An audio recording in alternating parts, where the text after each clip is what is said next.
Hi everyone, welcome to another week of our Literacy Friday session where we look at matters concerning literacy development. For this week, we continue in our series on study skills and we're looking at strategies that help with research or in revision. So these are literacy strategies or literacy study skills that help us in revising content or in conducting research. This week we are looking at the SQ3R study skill. It's a specific study method and we're looking at this one, the SQ3R. We're also going to look briefly at the KWLSH chart. So let's get straight into it.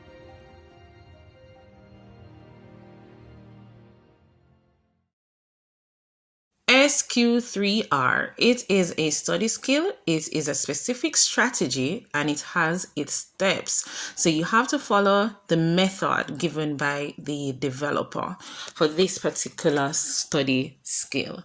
So it stands for survey, question, read, recite, review. That's survey, question, read, recite, review. So the S stands for survey, the Q stands for question, and the three R's are read, recite, and review. For this reading strategy, we do the steps in the order as given. So first we survey, then we question, then we read, then we recite, then we review. And I'm going to walk us through the steps today. I recently had a conversation with someone who works in the field of marketing and in information technology. During the conversation, the person used the acronyms or could have been abbreviations UI and UE.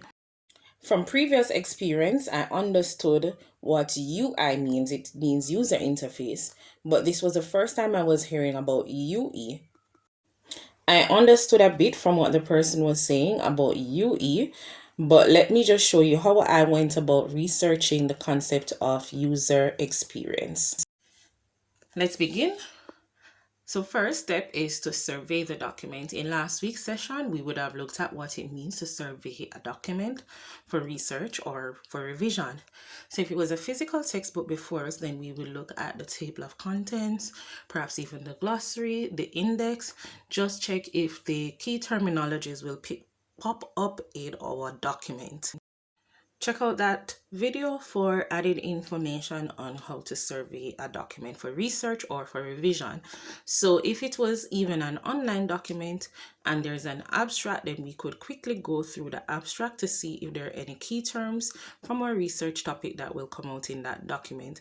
So you're basically surveying the document so that you don't waste time reading something that will not provide the information that you need.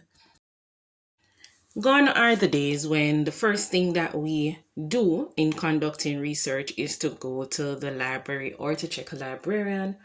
So naturally, I went firstly to Google. So I typed in user experience at Google, and of course, a number of things came up, but because I was surveying, I picked up this one because it says user experience basics. I just want the basics. I'm not studying for a degree in marketing. I just want to know what it is. And thankfully, as usual, Google highlighted the stuff that I wanted. And here goes. So I read this document. I thought it was useful. So I decided that I'm going to save it. So next step, I clicked on the link, copied the link, stuck it in my notepad. If you're doing it for research purposes, also remember to save the name of the source and the date of publication. There goes March 31, 2023. And the source is Usability.gov. Now that I've surveyed my document and decided that this is the one that I'm going with, then it's time for step 2, which is to question. So in questioning, you are formulating the questions that will guide your research. What is it that I want to find out? So here goes the link that I copied into my notepad. I also made note of the name of the article, which was User Experience Basics. That's the title. I would have also recorded the name of the publisher, Usability.gov, And that was, as I said, 2023, because it was placed at the bottom of their page for copyright purposes. So if I was placing this in a research document or a project or some portfolio, I would have my reference. Now, I formulated these 3 questions. What is it? Why is it important? And how? How do we use it? And how is it different from user interface? As I read the document, I would have been getting key information that I think would guide my understanding. So first, I'm doing it step by step. So I have 3 questions, or really 4, so I'm answering them bit by bit. And just like that, we began step 3, which is to read. So as I read, I just make my notes. Notice too, I'm now fixing up my reference link and I'm putting it in the order as how I would put it in my reference page if I was using APA format. Let's not stress it right now. From reading the document, I learned that UE, user experience, it is a marketing and client service concept. I also realized that they didn't refer to it as UE as the person who I met, and it doesn't say UE like some of the other sources. It actually says UX. So I now know that the abbreviation UX stands for user experience as well. I really don't like that they did that, but fine. And it is a marketing concept. As a marketing concept, it focuses on having a deep understanding of what users need, what they value, their abilities, and also their limitations. And it says it also takes into account the business goals and objectives of the group managing the project. So I guess they can use this to check if they're meeting their objectives and still looking at whether or not the customers are getting what they need, what they value, and who are these users and what are their limitations.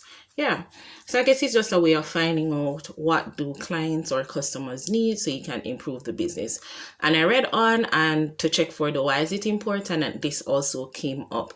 It's a way of understanding the clients, what they need, so that you can improve your service or your product. And I just put a note there that knowledge is power. I think that will help me to remember it later. So I would have responded to my first 2 questions that I had placed, and I'm seeing that there are 2 more to go. How do we use this? How is it different from UI? Well, the document was able to give me information about how business users use this. They say that once they're able to use the website or app, and then I picked up, so it's really about websites and apps and how the users are actually experiencing the business or the product or the service through the website or the app. Then from the same source, it mentioned that for business owners to enhance user experience, they have to ensure that their website or app is findable, usable, useful, valuable, desirable, and credible. And I made jottings for each of these. And I put for credible, nobody loves a liar. We surveyed the document, we formulated our questions, we read the document, so now it's time to recite. When it comes to recite, the whole purpose is to say it aloud.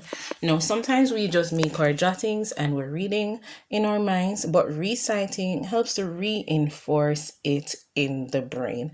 So it will help in our memory. So our retention will be better once we start to recite it. In reciting, you can decide to share with someone or to just practice it aloud.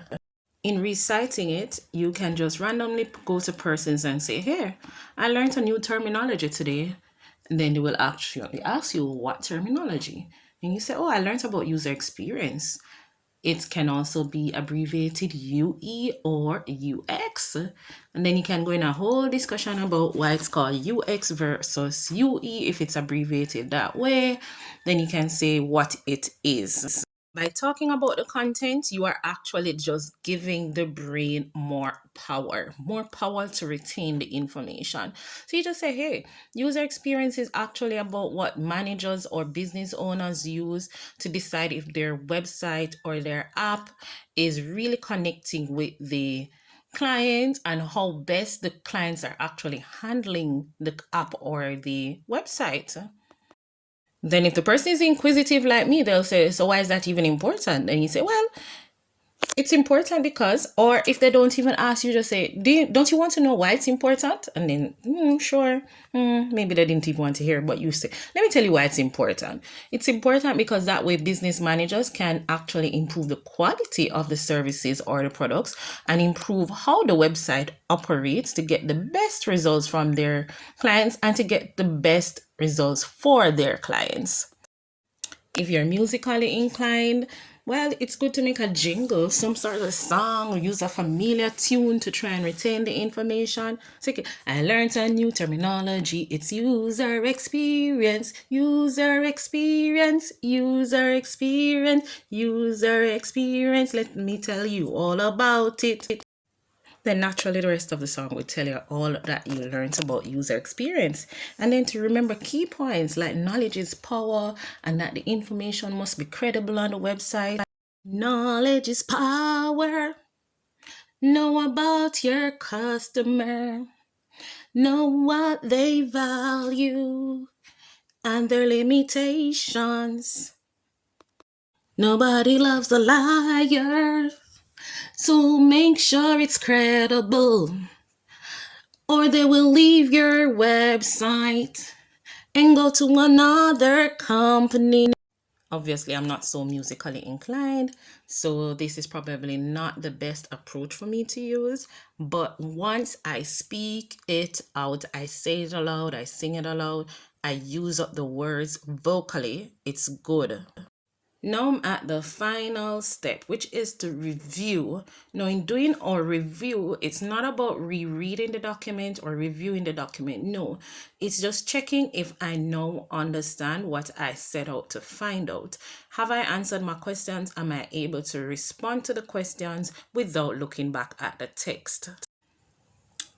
Okay, let me check myself. So I have 4 questions at the beginning, and it's now time to check if I can recall the data without looking at the text.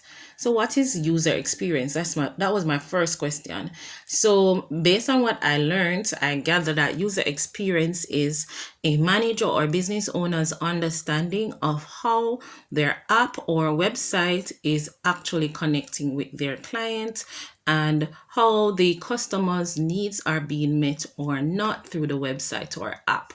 And it takes at core the value, whatever the customer values, whatever their limitations are, who they are, and it takes in account if the company is meeting their objectives by means of the website. Now, if I'm stumbling over some things, that's fine because that now makes me know exactly where I need to review more deeply. Then in reviewing, I would do this for all of the questions that I set out to respond to. Now, when I got to the last question about how is it different from UI, that's when I'm realizing that, oh, this information is not in my brain. And naturally, it means I need to go and research it more because it was not even on my notepad. Now, this is where I'm going to introduce you to the KWLSH chart. There goes the SQ3R study strategy. So we surveyed the document, we formulated our questions, we read, we recited, and we reviewed. And from our review, we realized that there was one question that we still had not responded to. Let me now introduce you to the KWL chart that would have perfectly assisted us. If we were using that strategy, it would have assisted us in finding out additional information. So it was first KWL, K representing what I know, W representing what I want to know, and the L representing what I have learned. It has since been developed to go to H, where the S will represent what I still want to know, and the H will be how will I find it. Teachers love to use this reading strategy to assist their students actually track their reading comprehension, but students can use it on their own as well. So if I was using the KWLSH chart, I would have just recorded the same things. I would first put what I knew before the research, which was that user experience is a term used by marketers, because that was my experience. Then I would have jotted down my 4 questions that I would have done before. Then I would have highlighted what I learned in the what I have learned column.